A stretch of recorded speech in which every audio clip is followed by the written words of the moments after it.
స్వామి స్వామి silent silent స్వామి, ఈ రోజు శబరిమలలో మన తెలుగు వాళ్ళకి ఒక అన్యాయం, దరిద్రమైన సంఘటన జరిగింది. అదేంటో ఆయన స్పష్టంగా వివరిస్తారు. సార్ చెప్పండి సార్. మీరు? నా పేరు నాగబాబు అండి, ఆంధ్రప్రదేశ్ పశ్చిమ గోదావరి జిల్లా ఉండి అండి. నేను దర్శనానికి వచ్చానండి. వస్తుంటే ముందు బంగారు మెట్లు ఎక్కి అలా వెళ్ళానండి. తిరిగి వస్తే మళ్ళీ ఇటు వచ్చాను.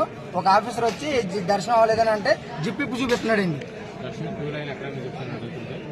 క్యూ లైన్ ఎక్కడ అని అడిగినందుకు మన తెలుగు వాళ్ళని అసభ్యంగా ప్రవర్తించారు. ఇక్కడ కేరళ గవర్నమెంట్ అయినా ఒక పోలీస్ అయినా, ఆ పోలీస్ ని మనం ఎవరో ఎక్కడ అని అడుగుతుంటే ఆయన దొడ్డిదారిన బయటకు పంపేసి ఆయన లేరు, మీకు స్పెషల్ దర్శనం మీకు ఇప్పిస్తాం.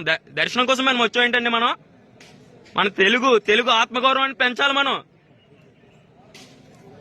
ఆయన దొడ్డిదారిని బయటకు పంపేసి మనకి స్పెషల్ దర్శనం ఇప్పిస్తాం, అవి ఇప్పిస్తాం అంటే మనం నోరు మూసుకుని కట్టేసుకుంటాం.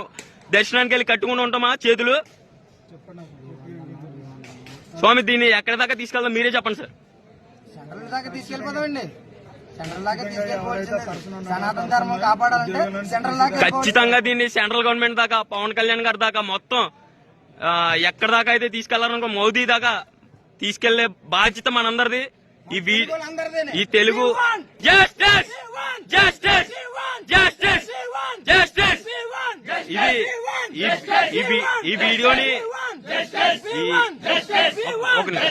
ఈ వీడియోని సోషల్ మీడియాలో పోస్ట్ చేస్తాం సార్. ఈ వీడియో ఎవరైతే చూస్తున్నారో మన తెలుగు వాళ్ళందరూ కూడా ఎంతవరకు మీరు షేర్ చేయగలిగితే అంతవరకు మీరు షేర్ చేసి నరేంద్ర మోదీ గారి దగ్గర దాకా, పవన్ కళ్యాణ్ గారి దగ్గర దాకా, చంద్రబాబు నాయుడు గారి దగ్గర దాకా, ఏమంటే లోకేష్ గారి దగ్గర దాకా తీసుకెళ్లాల్సిందిగా కోరుతున్నాము. We want justice! We want justice! We want justice! We want justice!